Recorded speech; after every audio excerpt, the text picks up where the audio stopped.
当地时间5月26号，美国国务卿布林肯在乔治华盛顿大学发表对华政策演讲。演讲结束后，很多人都认为这场演讲毫无新意，没有意外。布林肯所谓的不打新冷战，有几分是实，又有几分是虚呢？李女士，美国方面呢一贯是这个言行不一的，所以我觉得虽然在对华政策演讲部分，它表达的相对含蓄，但是这个呢并不能够让我们得出一个结论，就是好像拜登政府目前对华政策就处于比较柔和或者温和的状态。我觉得我们很难得出这样的结论。同时呢，再考虑到就是在下一步，它更大的一个认定就是中国才是具有最长期的这个挑战。因为我觉得布林肯呢，他在谈到就是危机的时候，比如说乌克兰危机的时候呢，他谈到一个观点，他认为呢，中国目前是唯一一个既有雄心壮志又有实力来对国际秩序形成挑战的国家。那么我们把这句话翻译一下，实际上他的态度的温和和表达的温和呢，并不否定中国是美国认定的最长期的最首要的挑战。所以只要这个判断没有改变，那么我觉得在这次他所表达的，比如说不开启新冷战，那么这些观点呢，实际上更多的还是一个政策层面的一个含蓄。这是否意味着美国未来将会联合盟友使出更为低调但却更具实质性的恶华手段？应该说呢，这次呢，特别是在这个四方安全对话的时候呢，拜登呢联合这个四方呢提出了一个新概念，叫做印太这个海域态势感知。所以它更多的呢，它就是依托现在这个商业的这个遥感卫星系统，依托它的跟踪来形成了对相关海域的渔船的这个监视。而这个针对的对象呢非常清楚，就是中国。但是恰恰呢，就是四国呢，它就是以这样一个抓手作为一个基本的理由，那么来整个抹黑中国，要求中国为目前的整个的所谓的非法捕捞行动负责。同样，作为这个技术机理来讲，它也是共通的，它也可以监视我们的军舰，也可以监视中国的海警船。所以我觉得从远期战略来看呢，并不排除目前的四国初期呢是对所谓的非法捕鱼的渔船的这样一个监控，那么下一步呢，它会扩展到比如说对于中国的军舰、对于中国的海警船，那么这样的一些监控，而这个信息本身是高度敏感的，所以通过呢炒作这个舆情信息，包括和其他的这个国家吧做一些分享，那么更进一步的达成中国威胁论的目标，我觉得这个才是它的远期目标。有人认为，在去年年底、今年初的一系列彩虹线试探之后，美国政府正在试图管控对华风险。其表现形式之一就是拜登的亚洲行，处处针对中国，但处处刻意避免点名中国。朱先生，您是否认为这样的一种观察是有道理的？非常坦率，我不同意这种说法。这一次的拜登的亚洲之行，其根本目的不是为了为中美关系设置管控风险的机制，恰恰是拜登政府要进一步的通过重新规划和设计所谓他和盟友之间联合制华、联合压华的这样一种基本的政策战略的选择，来进一步在中美的战略竞争中全面凸显美国的战略优势。我的理解是这样的，就是真的他明说了啊，说我做这些事儿针对中国，其实他这个事情就不好做了。为什么呢？像那个南亚很多国家、东南亚很多国家，他们不愿意公开的站队，公开的站队是吧？反对中国对他们是不利的嘛，对不对？所以呢，如果美国把立场挑得很明啊，说我这个事儿就是针对中国，那反倒他就拉不动这个东盟和南亚国家了。那现在模糊一点，反倒是那些国家比较好表态，是吧？所以大概美国现在打法就是这么一个思路啊，就是核心还是要加强和中国的竞争力，是吧？拉帮结派啊，但是在面上呢，他又不提中国，表现得比较温和，这样有利于他建立他的统一战线，建立他联盟体系。美国国务卿布林肯日前在乔治华盛顿大学就拜登政府对华战略发表演讲。这场原定于5月初举行的演讲，因布林肯突然确诊新冠被推迟。这个被美媒称为对华外交政策的基调讲话，也因此落在了总统拜登首次亚洲行之后。不过，45分钟的演讲内容在不少人看来毫无新意。有现场记者甚至表示，唯一让人意外的是现场严格的防疫政策。现场被要求一律戴口罩，还要隔座就坐，这与美国当下的防疫政策不尽相同。观察指出，美国现在的对华政策已经十分明显，就是要对华展开全面战略竞争。Even as President Putin's war continues, we will remain focused on the most serious long-term challenge to the international order, and that's posed by the People's Republic of China. 按照布林肯的说法，中国是唯一不仅具有重塑国际秩序的意图，其日益增强的经济、外交、军事和技术力量又使之具备这样做的能力的国家。这个说法令舆论哗然。首先，这个说法呢，当然不符合事实，也带有一种误导性。既有的国际秩序，中国既是获益者，也是支持者。我们中国现在确实提出了一些重大未来国际社会合作、发展、互利共赢的这么一个方向性的这一些倡议。你比方说"一带一路"的倡议，我们中国所主张的这个新型国际关系，那么应该说就是在新的世纪以来，比方说现在建立了新的一种多边国际的大国协调的一个机制，叫 G20 20国集团。所以中国实际上我们非常积极支持这种制度。中国甚至还提出了这个建立人类命运共同体，在全球治理的基础之上来引领现中国人类命运共同体。 We are not looking for conflict or a new Cold War. 在这场集中阐述美国对华政策的演讲中，出现了不少前后矛盾的说辞，声称避免与中国发生新冷战，却抛出在中国周边建立符合美方愿景战略环境的系列计划，希望建立所谓开放包容的国际体系，又指责中国是世界秩序最严峻的长期挑战。美国政治新闻网站 Politico 称，布林肯这种大棒加胡萝卜的言辞，令一些观察人士感到困惑。民主党的这个政府呀，实际上它有一种共同的一个特点，就在于它带有两面性。从它的这个政策宣示和具体的政策实施的做法来看，无论是过去的奥巴马，倒是现在的这个拜登政府，口头上看好像是这么一个冠冕堂皇的话，但事实上关键是要看他做什么。比方说搞的美日奥运识别机制，还是这个美英澳的三边的军事合作，乃至于前不久的这个经济上搞的印太经济框架。那么明显的就是要排除中国的一个新的一种经济体制的建立，这都是一种实实在在的一种和中国进行对抗性的一个行为。所以显然这个布林肯的这种所谓的表态啊，明显的带有这种虚伪性在里边。布林肯随后用3个词概括拜登政府的对华战略，即投资、团结、竞争。外交学院战略与和平研究中心主任苏浩认为，相比去年布林肯发表的合作、竞争、对抗3分法，此次投资、团结、竞争的表述更为具象化，更具有操作性。这3项概念的意涵实际上都是竞争，而且进一步阐述了美国要如何与中国竞争。其中，团结就是与同盟构建多边机制，与中国形成对抗性的结构；而竞争，目前美国已经付诸实践，正在对中国进行对抗和打压。看上去投资这是一个中性的词儿，但它的内涵实际上带有很强烈的对中国的针对性。美国是试图要把一些东亚国家，比方说像日本、韩国，甚至于像中国的台湾地区的一些高技术产业，像芯片、新能源、像电池等等这一些高新技术的产业，那么要想转移到美国进行通过投资的方式建立美国的产业这些主导性的这个高科技产业，所以它实际上这里面代表着很强烈的战略意图，就是要在这些产业领域里面，不单是要和中国竞争，甚至于是要削弱中国的地位，甚至于要通过巧用高强的方式来阻止中国在这方面的发展。对于布林肯的对华政策演讲，外交部发言人赵立坚周一在回答深圳卫视记者提问时指出，布林肯对华政策演讲可谓是满篇谎言、颠倒黑白，其中攻击中国的根据恰恰是当今美国的所作所为。对国际秩序构成最严重、长期性挑战的帽子，美国自己戴着最合适。美方口中鼓吹的所谓以规则为基础的国际秩序，说穿了就是以美国规则为基础的国际秩序，是用家法方规主宰世界的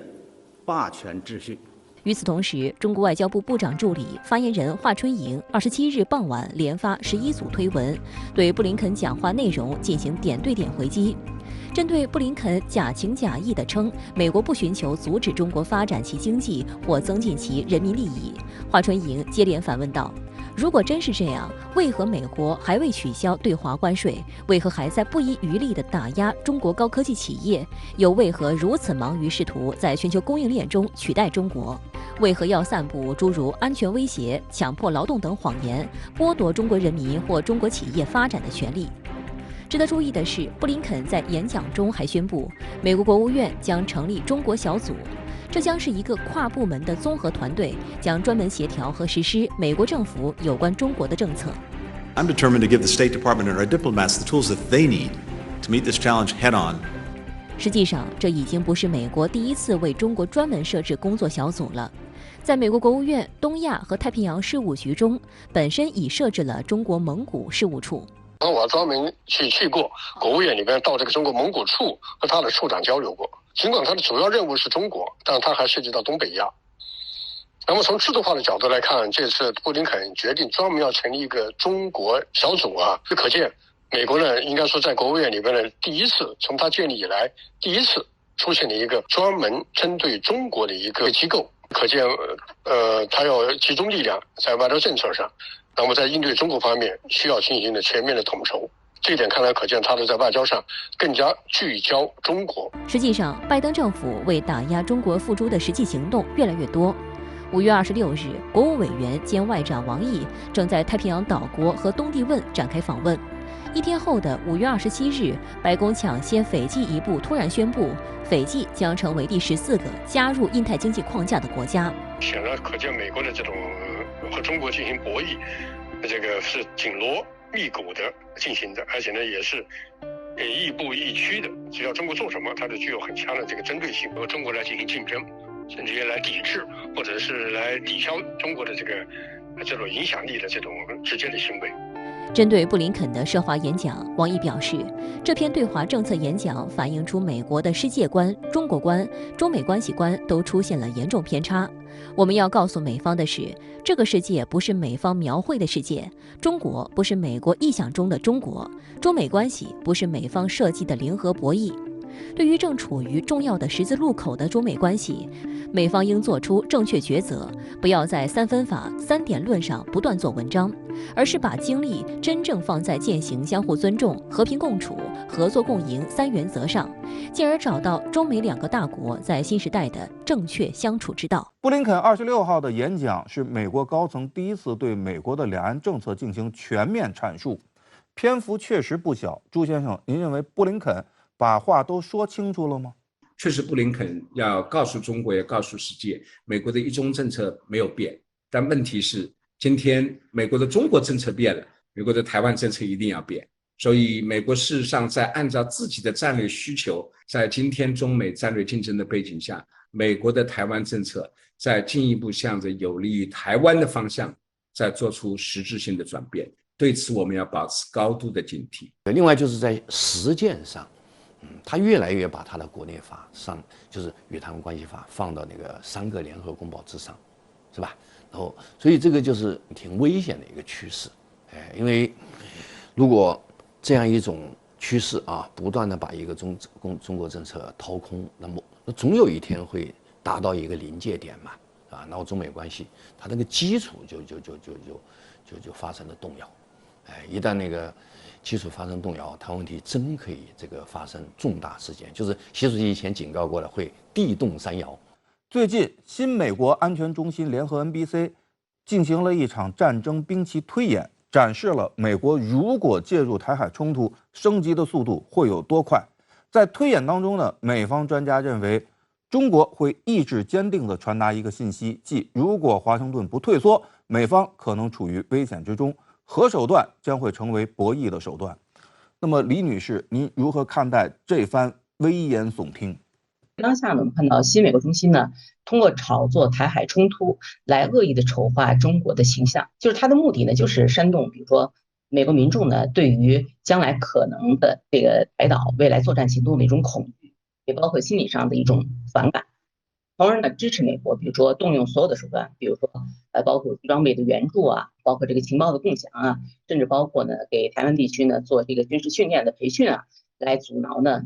中国解决台湾问题。我觉得它深层次的意图是非常非常的这个卑劣的。但是我觉得美国人的这种判断存在着一个非常重要的缺陷，那就是如果中国要武统，那一定是美国的反华势力进一步的纵容、煽动和刻意的我们去我们说支持台独势力。中国其实我们现在和平统一的基本决心并没有变，所以从这个角度来讲，我觉得现在美国战略界、政策界的这种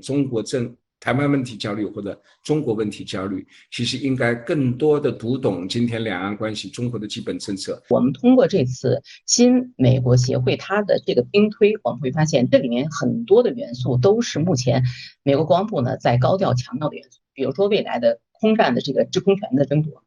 他讲未来在整个的海峡上空的制空权的争夺没有什么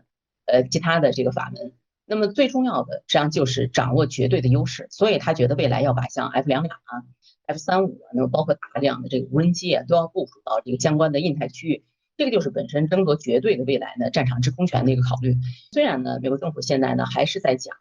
没有抛弃呢这个对于台湾地区的这个战略模糊的政策，但是从美国国防部和美国军方的这个实际的作战蓝本，也包括兵推的这个过程，我们会发现，实际上在这个里面呢，很多的敏感因素都是涉及到的，而这些设计呢，更多的是接近实战化的元素和准备。事实上，参与了兵推的美国国防部前政策次长弗洛洛伊就指出，这场兵推表明啊，美国和台湾现在需要采取行动，比如说预先部署弹药，让台湾做好准备，提前部署美国军队，建立疏散基地等等。他说啊，如果没有花几年的时间准备，情况就不妙了。这难道不是赤裸裸的生意经吗？李女士怎么看待这位专业人士的说法？我觉得这个呢，就是明确的在给美对台军售呢做广告。在美国的这一轮的这个战略构想当中呢，我认为他有一个潜台词，就是他认为台湾是肯定守不住的，而且特别是呢，在这个解放军这个绝对优势面前，所以你要给他打假钱、买重型装备，他觉得没有用，而且降低了他这个未来抵抗的这个韧性。所以呢，他现在实际上放弃了原来的这个走这个大而重的这个路线，开始走这个小而轻，也就是通过呢大量的模仿这个乌军化整为零、分散兵力，以这个单兵的这种技术优势来迟滞呢未来的这种对方的这个进攻的速度，从而消耗呢解放军的这个有生力量。实际上这个都是当下的美国很多高层呢给台湾地区呢支的这个招。但是呢，实际上我觉得这个里面更多的是置台湾人民的死活于不顾，更多的是关注的是美国自己的利益。在此次布林肯的演讲中，台湾问题被单独重点论述。在谈到台湾问题时，他重申美国一中政策不变，不支持台独。此前，美国总统拜登在访问日本时声称，美国将会协防台湾，引发舆论哗然。为此，布林肯在此番演讲中还特意提及拜登的讲话，帮拜登再次澄清美国对台政策不变。驻美国大使秦刚在《南华早报》发表题为“一个中国原则是台海和平的基石”的署名文章指出，美国政府一面声称一个中国政策没有改变，不支持台独，不希望与中国发生冲突对抗，另一面却把台当作第一岛链战略支点来遏制中国，不断虚化掏空一个中国政策。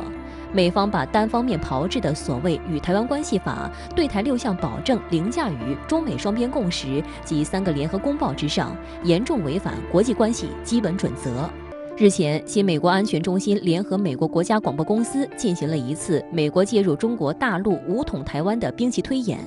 这个在与媒体见面电视节目中举行的兵棋推演，虚构了一场2027年的台海冲突。新美国安全中心的专家分为蓝红两队，蓝队扮演美国国家安全委员会的防务官员，为美总统出谋划策；红队扮演大陆军队最高决策层。经过3轮兵棋推演，结果声称中国军事现代化和核武库的扩大，以及中国对统一的重视，意味着在现实世界中，美中之间因台湾发生的战争很可能演变为核战。其实，俄乌冲突爆发后，美媒就不断揣测大陆会在台海动用核威慑。华府智库新美国安全中心的2位研究员裴迪约翰与瓦瑟认为，台海局势快速升级的威胁甚至可能超过欧洲。美国所谓台海危机的兵棋推演且不说靠谱不靠谱光是他进行这种兵棋推演就已经是一件很危险的事情了。因为呢，台湾是中国不可分割的一部分那台湾问题呢是中国的内政跟美国有什么关系美国为什么要去进行这样的兵棋推演呢？那这就是在对中国内政呢进行严重的干涉嘛。就光从这个行为来看就说明美国呢是居心不良其目的我认为有3个：一是制造大陆军事威胁论；二是鼓动台湾当局无底线的购买美国军火；三是通过不断炒作台海危机，来不断加强他们与亚太盟国的军事联系，让台湾当局对他们更加依赖和俯首帖耳。众所周知，中国的核政策十分公开透明，是中俄美英法5个核武器国家中唯一承诺不首先使用核武器的国家。今年年初，5个核武器国家领导人共同发表了关于防止核战争与避免军备竞赛的联合声明，再次强调了核战争打不赢也打不得。需要指出的是，通过耸人听闻的炒作中国核威胁，来为美国实际的核扩张提供借口，这已经成了华盛顿驾轻就熟的把戏。根据拜登政府近期提交的2023财年国防预算草案，美国核武库维护和升级预算达到344亿美元，远高于2022财年的277亿美元。美军官员罔顾事实，无端炒作所谓中国核威胁，其目的无非是为其自身核力量发展寻找借口，维持和强化其全球霸权。美西方智库近年来的确使得瞎猜五统成为了作文比赛。实际上，此类剧本早在冷战时期就已大行其道，只不过如今的主角由苏联换成了中国。美国前国防部长卡特去年在参加兰德集团举行的在线研讨会时，对这类兵器推演进行了嘲讽，要美国人停止那些白痴做的战争推演。卡特称，一些退休上校每个周末都在玩这种兵器推演，是非常幼稚的武力游戏，一点都不现实。他以 It Pieces 对此表示轻蔑，称这种做法不利于美国利益，并不真实。美国知名的台湾问题专家葛莱仪曾经表示，美国需要长久慎重地思考如何加强威慑。他强调，我们清楚地知道什么能威慑中国，什么会激怒中国吗？答案是不，这是一个危险领域。葛莱仪去年6月还曾在向美国国会参议院军事委员会就美国对华竞争战略作证时发出警告，如果美国放弃对台战略模糊，转向无条件承诺保卫台湾的战略清晰，可能激发而不是阻止北京对台行动。日前，美国前国务卿基辛格在瑞士达沃斯举行的世界经济论坛上对台海问题发声，称美中需要避免将台湾问题置于双方紧张外交关系的中心。他指出，美国不应通过诡计或循序渐进的方式制定2个中国解决方案。那当然，基辛格当然非常了解美国政治了，对吧？基辛格实际上他背后的没说出来，就是美国要把台湾变成另外一乌克兰，对吧？美国领导的北约现在在俄乌战争中，对吧？他现在要做什么？美国的国防部长已经说得很清楚，对吧？他们不想接受俄乌战争，而是要利用俄乌战争把俄罗斯拖垮嘛。拖到俄罗斯这样没有能力做这种事情的。那么台湾来说也是一样，对美国来说只是其次。美国口头上要台湾的民主自由，那是跟乌克兰说的一样的，对吧？实际上是要针对中国的，所以我们要保证脑袋清醒，对吧？这样美国我一直在说，美国需要一个乌克兰战争，对吧？来巩固它的北约嘛。美国需要一个正式的台海冲突也好，南海冲突也好。使得它在亚洲的北约正式化嘛？亚洲的北约就是2、3、4、5、6，我们就是搞得7、7、8、8了。但是没有一个正式的冲突的话，亚洲国家很难在两边之间卸责。正像这场俄乌战争呢，一发生的话，你看很多欧洲国家很好卸责了嘛，芬兰啊、瑞士啊什么，对吧？但是我们要保证，我们不要上美国的当。那尤其是台湾的那帮不聪明的那个是吧？对美国来说，台湾只是一个旗帜的问题。李女士，您如何看待美台之间的军事联系、情报交流？您认为美军的印太司令部情报处长到台窜访，究竟透露出什么样的信号？我觉得未来呢，特别是美台之间这个情报合作、情报交流，应该是最容易实现的，也是最隐蔽的一种手段。所以这个呢，我们可以这样设想，就是它一定会成为在平时就是常态化的一个机制。而到未来真正到比如说危机事态啊，包括真正到这个交战状态啊，那么它才可能真正实现共享和互联互通。所以我觉得这个呢，应该是平时就在做的。所以从目前整个呢，我们可以客观的分析一下，比如说对于台岛本身它的整个的武器装备系统，我们会发现呢，绝大多数都是美国帮它构建的。你比如说它空军的这个全岛的这个控制系统强网，这个强网本身就是美国给它整个的部署的一套系统。所以当然它可以和美国，比如说印太司令部，它整个的情报共享系统进行分享信息。同时呢，下一步呢，我觉得它还包括一些终端的植入，比如说，整个美国在印太区域能够在上空经过的卫星，那么这些太空的信息能不能植入到战术的末端？我觉得这个呢，都是下一步可能双方要合作的重点内容。同时呢，还有一部分内容就是真正的双方的互操作这个能力，我认为也是未来呢这段时间的一个重点。所以我觉得呢，整个的情报共享，这个应该是未来在美国包括联合更多的国家呢，对于台湾地区实施支援，特别是军事支援的一个非常可以说强化这个内容。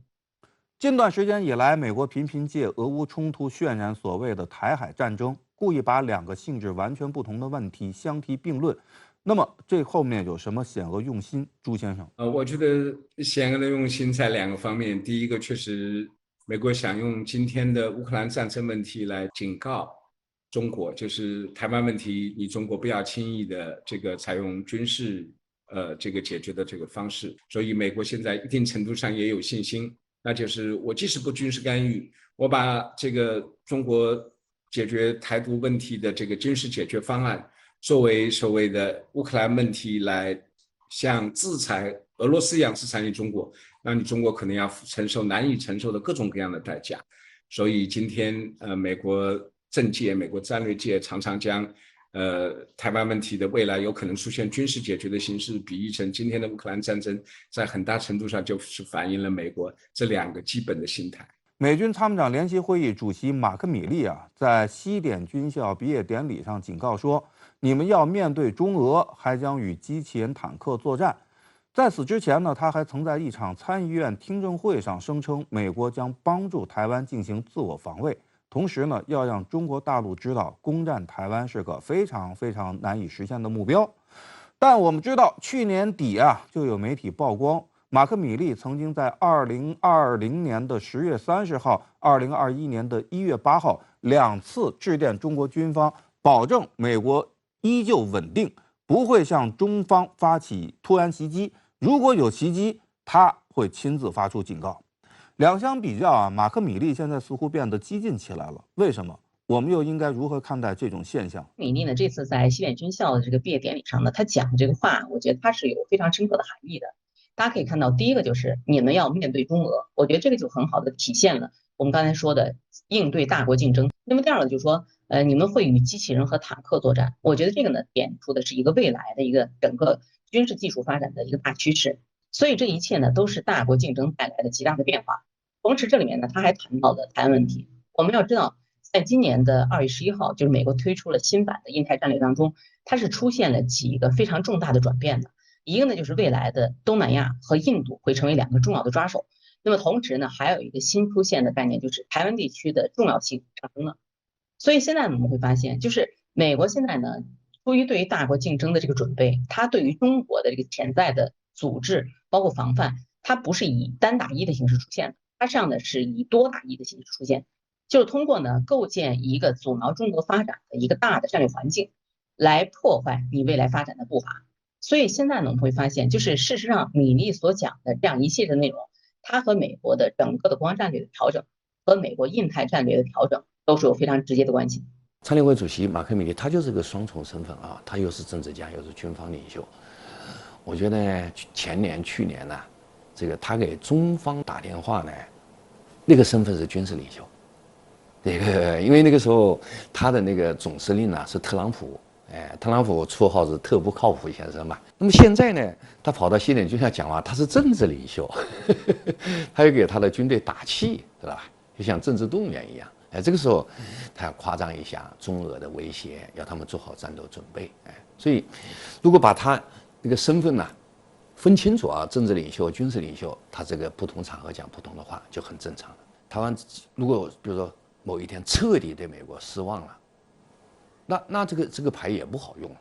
是不是？所以呢，他得就是安抚台湾，是吧？稳住大陆然后又把其他盟友召集起来，他得几方面那个来保持均衡，所以这个操作也是有点难度的所以就我们会看到这个有一些很矛盾的现象。其实特朗普政府已经在打台湾牌，不过呢，特朗普打台湾牌似乎主要还是从竞选的角度考虑，而拜登政府上台之后打台湾牌有过之而无不及。为什么会这样？朱先生，拜登政府的中国政策从本质上还是延续了没有特朗普的特朗普主义，所以虽然操作的手段风格，包括这个语言的这个使用，可能会拜登政府更加注重一些平衡而不是简单的情绪化对华的打压，但是问题是美国今天涉华政策的这种对中国的抹黑、栽赃、干涉，以及甚至要准备进行战略性的遏制，这种基本的做法和思路和拜登政府并没有根本的区别。所以在这种情况下，中美关系已经回不到过去了。中美防长即将在6月在新加坡的香格里拉对话会上面对面的会晤。在布林肯全面阐述对华政策之后，中美防长的这次会晤呢，被视为管理两国竞争关系、加装避免军事冲突的护栏。那么，在目前这种情况下，这个护栏到底能不能够建起来？应该如何建呢？这个护栏呢，我觉得这里面呢应该体现出几个方面的元素。首先呢，就是对于彼此的核心利益的关切，我觉得这个是护栏的主要的基础。那么第二个呢，这样的它还是要有一些呢能够执行的层面的东西，而不是一方一味的破坏，另一方呢在维系。所以我觉得，如果说各方要谈，要有一个安全的对话的这样一个合理的机制，我觉得首先是在步伐的管控上，在演习的管控方面，应该是有所节制、有所束缚的。那第三个呢，就是着眼未来呢，双方应该有一些新的一些机制，比如说像这次美日印澳它出了一个就是针对所谓的中国的这个非法捕捞的这样一个新机制，我觉得这个概念成不成立，这个都是要争论的，而不是一方框定了一个概念，另一方必须实行。所以我觉得呢，在这样几个层面呢，都是要有所行动。两国的军事部门之间继续尽快的恢复和延续定期化的对话、接触和交流，恰恰是今天管控中美关系最重要的护栏之一。两国的军方、两国的防务部门确实要保持不仅定期的、频繁的、坦诚的沟通，而且要在面对各种突发事件的时候，如何能够进一步去修订和完善彼此的危机应急管理机制，都是具有非常关键的意义和作用。一定要让中美关系走向建设性主要的变量在美国那边他党派不同党派那个有不同的态度老变但是呢，就是奥斯汀现在的国防部长，我个人认为他是属于稳健派，是吧？这个，所以我个人有点期待这个6月初吧，在新加坡那个香格里拉的那个中美防长会晤，希望这个会晤呢有成果，给那个中美关系增加一点稳定因素。但是观察到整个美国的这个决策情况呢，这个我们要保持这个谨慎乐观。面对美方不断在涉台问题上玩火，中国接连发出维护国家统一的坚定声音。5月25日，解放军东部战区发布消息称，近日东部战区在台岛周边海空域组织多军兵种联合战备警巡和实战化演练，并且直接点名美台，称这是对近期美台勾连活动的严正警告。5月26日，国防部新闻局局长、国防部新闻发言人吴谦表示，那些叫嚣要让中国大陆付出代价的人，首先要做好自己付出代价的准备。在维护国家主权和领土完整问题上，中国人民解放军一向敢于出手，敢打必胜。就在岛内疫情严峻的当下，美台军事勾连动作仍在紧锣密鼓进行。继美军 ODA 特战分队早前被曝光抵台密集与台陆军特战部队、高空特种勤务中队实施空中、山地、水域特战协训后，日前岛内媒体引述外电消息称，美国印太司令部军官史达曼少将近期曾窜访台湾，与台安全官员会面。媒体分析，他此行的目的很可能是参与情报交换会议。据了解，台美情报交换会议由台防务部门联2情报次长室情研中心主办，与其对接的就是美军印太司令部的联合情报中心，内容涉及相关海域舰船出入记录、南海海情等等。我想重点有这样几个方面，一个非常重要的就是中国大陆的政治和经济情报。另外一个非常重要的就是大陆的军事情报，例如说中国大陆的相关武器的研发，相关军队人员的部署等等。还有一个非常重要的就是关于中国南海的情报，台湾在南海也通过在太平岛上架设雷达、架设电子作战系统等，那么搜集相关的情报。史达曼极有可能到台湾也去搜集南海的相关情报。公开资料显示，史达曼会说中文，曾任夏威夷联合情报作战中心太平洋司令部研究组的第1任负责人，海军情报局中国组首任高级情报官。而这也不是史达曼首次访台。2020年，他就曾陪同政军访问团赴台，当时传闻是巡视台美之间与美有关的情报资产，比如乐山远程预警雷达、空军神鸥基地等。而且当时他在台行程是由美国在台协会 AIT 负责接待，并非民进党当局。就有分析认为，史达曼接连窜台，也意味着美国可能想要将台湾打造成新的情报中心。而对于史达曼已经公开的秘密行程，台防务部门虽称不予置评，但也表示乐见美台军事交流。实际上，台湾本来就是美国的一个情报搜集中心，美台之间也有固定的情报合作机制。据钟厚涛介绍，美台已经建立了3大情报合作平台，一个是美国国防情报局和台湾防务主管部门进行情报交换会议，另外一个就是美国的中央情报局和台湾安全事务部门的情报合作，还有一个就是涉及军情情报的美国印太司令部与台湾的合作。而在这个合作层级上，其实又分2层，一个是和台湾防务主管部门进行的情报合作，另外一个是和台湾的陆军、海军、空军3军的所谓司令部进行的一个情报合作。但他认为，尽管美台情报交流密切，但台湾仍无法成为美谍报中心。我们可以看到，双方的情报合作已经形成了多机制、多平台这样一个态势。至于说美国要把台湾打造成一个谍报中心，这个有现在这样的说法，但是可行性是非常小的。不过，值得注意的是，近一时期，美国情报界屡次拿台海说事，其国家情报总监海恩斯、中央情报局局长伯恩斯和国防情报局局长贝里耶都强行将中国台湾与乌克兰相关联，肆意揣测大陆动向。美国防情报局局长贝里耶还表示，我们必须与包括台湾军方和领导层在内的印太伙伴合作，帮助他们了解俄乌冲突的意义，他们可以吸取什么教训，以及防务和训练经费应该花在什么样的刀刃上。要知道，5月20日，岛内刚刚完成了纳入所谓俄乌战争启示的汉光38号兵器推演，在这种背景下，美国情报界的反应也就并不那么令人意外。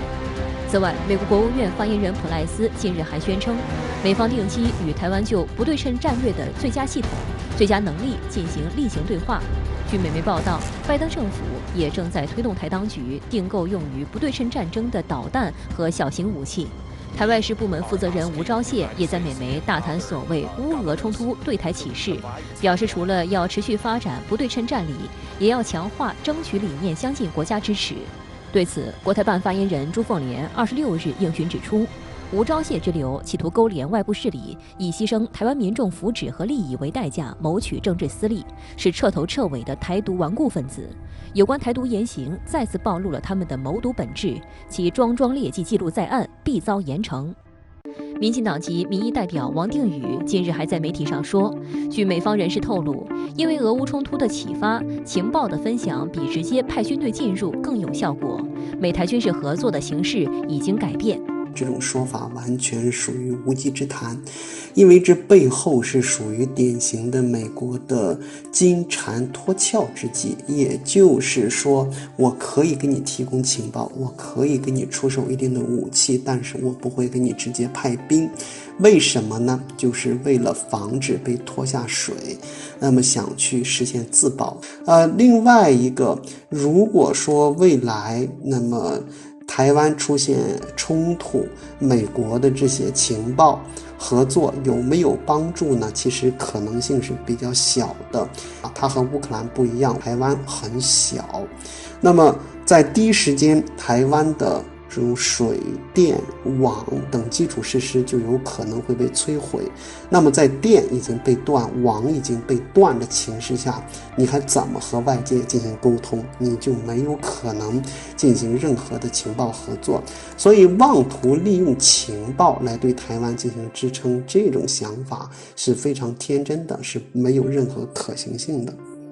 另外，岛内也有声音认为，史达曼本该隐秘的行程被泄露，显然也是刻意为之。日前，美方接连以不符合不对称作战为由，拒绝向台湾地区出售 M109A6 自行火炮、MH60R 反潜直升机与12D 空中预警机，涵盖台军陆海空装备规划。这次美国也是通过史达曼给民进党当局派定心丸，弥合之前因军售案观点不同而产生的分歧。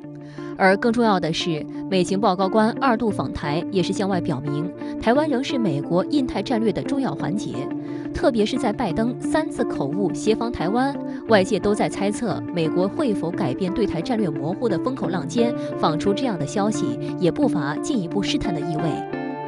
美国的确是在往战略清晰这个方向来去演化，我们看到一些比较关键的考察指标，但是我们也要去看到，就是美国这种战略清晰化方向的同时，它也在玩弄平衡策略，也就是每向前走2步，它也要去回1步退1步。为什么会出现这种情况呢？一个方面是因为美国想打台湾牌，所以推动它对台政策往战略清晰方向走，但与此同时，他又怕打台湾牌的力度过大，导致引火烧身，所以他又开始在往传统的战略模糊方向来去引导。这也反映了美国其实只是想把台湾当做一个筹码和棋子的真实的心态。台安全部门前副秘书长杨永明日前就撰文指出，美国在与中国的竞争对抗中打台湾牌的意义在于凸显台湾的3链价值，即所谓的第一岛链、半导体供应链、民主价值链。